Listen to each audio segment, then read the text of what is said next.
지난 시간에는 병자호란에 대한 기존의 시각과 평가에 대해서 살펴보았습니다.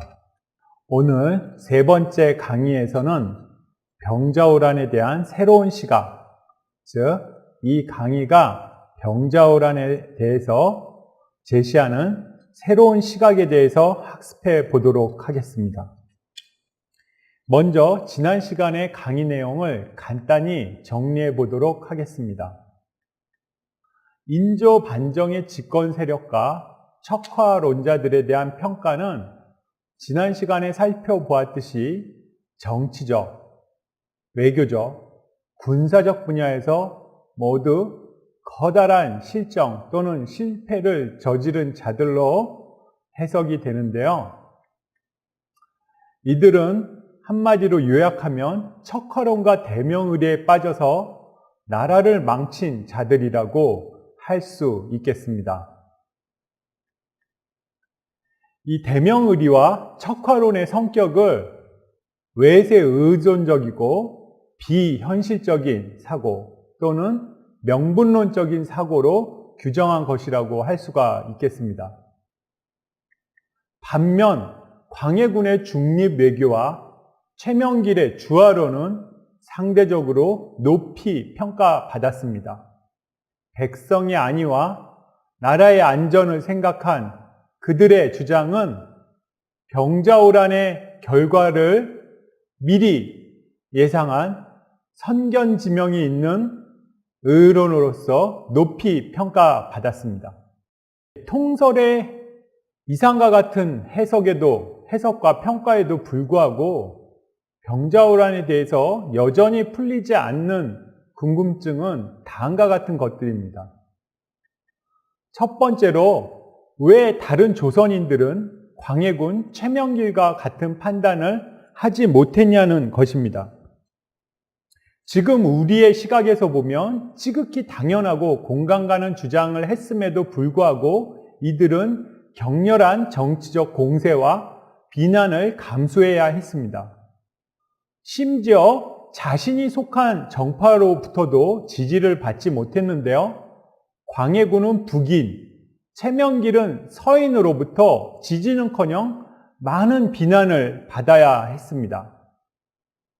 이들에 대한 비난이 성리학적 명분론에 사로잡힌 사대부들에 의한 것이었다는 설명도 충분치 못한 것 같습니다.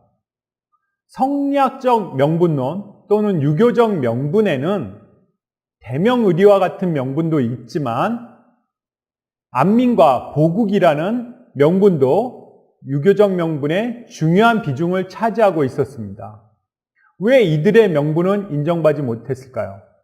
앞으로 이런 점들이 해결돼야만 병자호란에 대한 좀 더 실상에 접근할 수 있다고 생각합니다. 두 번째로 전쟁은 왜 이처럼 안이하게 예측도 대비도 되지 않았냐는 점입니다. 이민족의 침입에 대한 우리 민족의 항쟁의 관점에서 보면 병자호란이라는 전쟁은 자랑할 만한 일, 곧 승전도 거의 없는 일방적 참패로 끝난 전쟁입니다. 더욱 이해할 수 없는 것은 병자호란 이전의 조선이 1592년부터 1598년까지 일본과의 대규모 전쟁을 겪었고 1619년에는 비록 명나라 땅이지만 후금과의 전투도 치른 경험이 있었다는 사실입니다. 1627년에는 후금의 기마병이 조선의 국토를 유린해서 황해도 평산이라는 곳까지 도달했는데 이때에도 조선의 군사적 대비태세는 완전치 못했습니다. 이런 수없이 많은 전쟁을 치르고도 왜 조선은 1637년 병자호란의 전쟁에 효과적으로 대응하지 못했던 것일까요? 대응을 하지 못했던 것인가요? 아니면 대응을 하지 않았던 것인가요? 국가 존망의 위기를 앞둔 이 상태에서 당대인들이 이러한 전쟁을 전혀 예측도 못하고 대비도 안 했던 것인지, 아니면 예측은 했지만 대비를 안 했던 것인지, 아니면 예측도 하였지만 대비를 못했던 것인지, 이러한 지점의 구별은 앞으로 병자호란이라는 전쟁의 역사성과 당대인들의 심성을 규명하는 데 매우 중요하게 밝혀져야 될 지점이라고 생각합니다. 사실 병자호란은 임진왜란의 군사사 연구에 비하면 매우 부진한 상태를 탈피하지 못했습니다.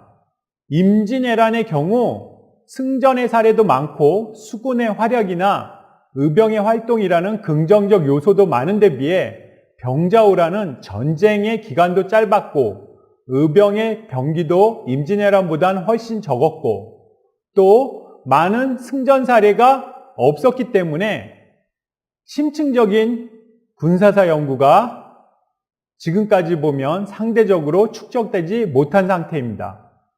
그 결과 병자호란 이전에 조선의 군비 증강 과정, 군비 증강에 대한 위정자들의 인식, 그리고 그러한 국방 강화 대책을 실천하는 과정에서의 문제점 등이 아직 정확하게는 규명되지 않은 상태입니다.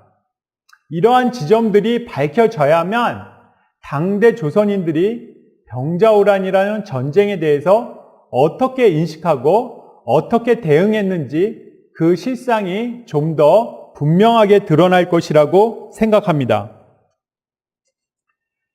지금까지 주목되지 않았던 당대의 또 다른 사료들을 분석을 해보면 기존의 통설과는 달리 조선은 이미 선조대부터 누르하치의 건주여진 세력에 대해서 강한 위기감을 지니고 있었습니다. 임진왜란 기간 중에 누르하치는 조선에 원병 파견을 제안했는데 선조와 조선의 신료들은 원병 파견이 곧 조선의 화로 연결될 것을 두려워하여 거절하였습니다. 임진왜란 이후에도 건주 여진의 동태를 면밀히 관찰하였으며 그들의 발전과 확장을 우려스러운 눈길로 쳐다보았습니다. 이러한 시각은 선조의 뒤를 계승한 광해군, 그리고 광해군의 뒤를 계승한 인조 역시 마찬가지였습니다. 인조와 주화론자뿐만 아니라 척화론자들까지도 조선의 전력이 후금이나 청에 미치지 못한다는 사실을 명확하게 알고 있었던 것으로 생각됩니다. 그럼에도 불구하고 이들은 명에 대한 의리, 즉 의리는 여기에서 어떠한 상황이나 조건에서도 바꿀 수 없는 보편적인 도덕 원칙이라는 의미입니다. 이러한 의미를 부여하고 명에 대한 사대, 명에 대한 의리를 끝까지 배반하지 않으려고 노력을 했는데요. 이러한 당대 조선인들의 심성, 그 신념을 좀 더 구체적이고 분명한 언어로 살펴보아야지 당시 조선시대의 상과 조선시대 사람들에 대한 좀 더 깊은 이해가 이루어질 수 있을 것이라고 생각합니다. 마지막으로 전쟁의 승패는 지휘관의 능력 여하뿐만 아니라 보급, 병기, 교통, 기후, 전략 전술과 같은 다양한 요소에 의해서 결정됩니다. 이러한 지점들이 병자호란의 패인에 있어서 같이 분석되어야만 당시의 실상을 좀 더 알 수 있을 것이라고 생각됩니다. 세 번째는 전쟁의 참패에도 불구하고 어떻게 척화론의 계승자들, 조선 후기에 승리자가 될 수 있었나 하는 점입니다. 지난 시간에 본 송시열과 같은 사람들이 대표적인 인물이라고 할 수가 있겠는데요. 상식적으로 보면 전쟁이 참패로 끝났을 경우에 척화론자들, 즉 전쟁을 주장한 척화론자들은 전쟁 책임을 지고 정계에서 축출당했어야 마땅한데 이들은 오히려 병자호란 이후에도 재기하였고 조선 후기 역사 내내 조선 후기의 정치와 사회를 주도한 세력이 되었습니다. 따라서 병자호란 종전 이후에 전후 처리 과정과 전쟁 책임의 문제가 어떻게 처리되는지 이러한 지점도 면밀하게 살펴볼 필요가 있다고 생각합니다. 네 번째, 척화론의 계승자들은 왜 끝내 청나라에 복속하지 않으려 했는가라는 지점입니다. 기존의 통설에 의하면 척화론자들은 그야말로 외세 의존적이고 몰가치적으로 명예에 의존하려는 세력이었는데 이들이 청의 위력을 수차례 확인하였음에도 불구하고 조선 후기 내내 명에 대한 의리를 포기하지 않으려 했는가라는 지점입니다.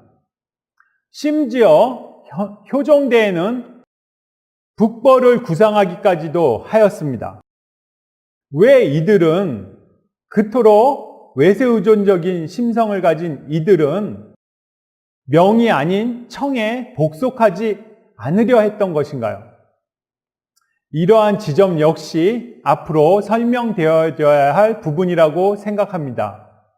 여기에 대한 기존의 설명은 대명의리가 왕권을 강화하기 위한 것이었기 때문에 그렇다라는 기능론적인 설명이 있는데 이 역시 의문점이 남기는 마찬가지입니다.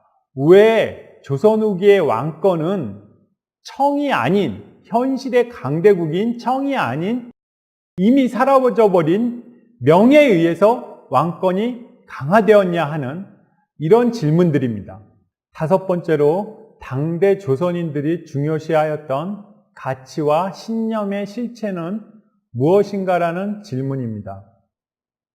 척화론, 대명의리론의 성격은 명에 대한 복종이라는 측면에서 보면 매우 사대주의적 성격을 지녔는데 청에 대한 저항이라는 측면에서 보면 또 매우 민족주의적 성격을 지니고 있습니다.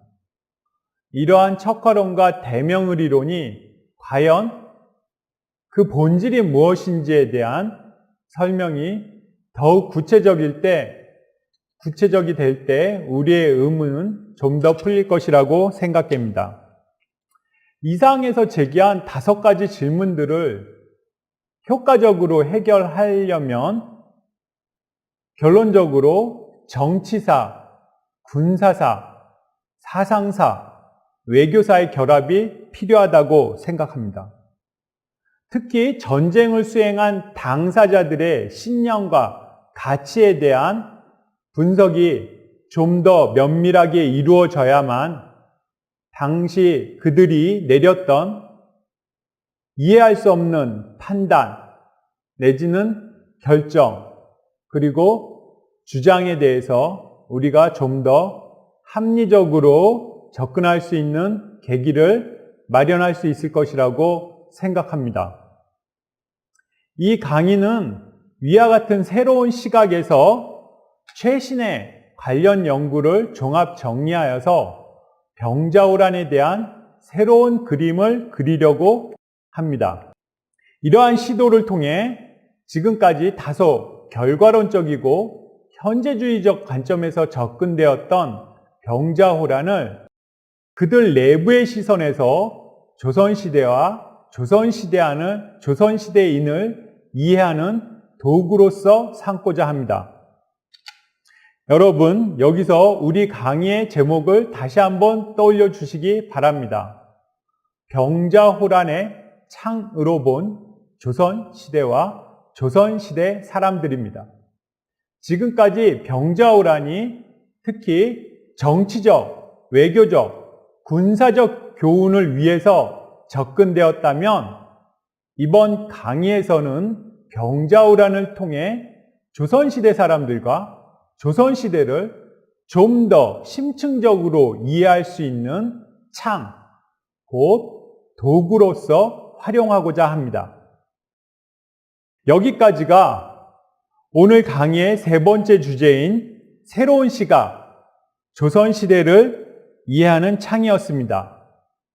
오늘 1주차 강의에서는 병자호란과 관련된 용어, 병자호란이 한국사에서 차지하는 의미, 병자호란에 대한 기존의 시각, 병자호란에 대한 새로운 시각 등을 살펴보았습니다.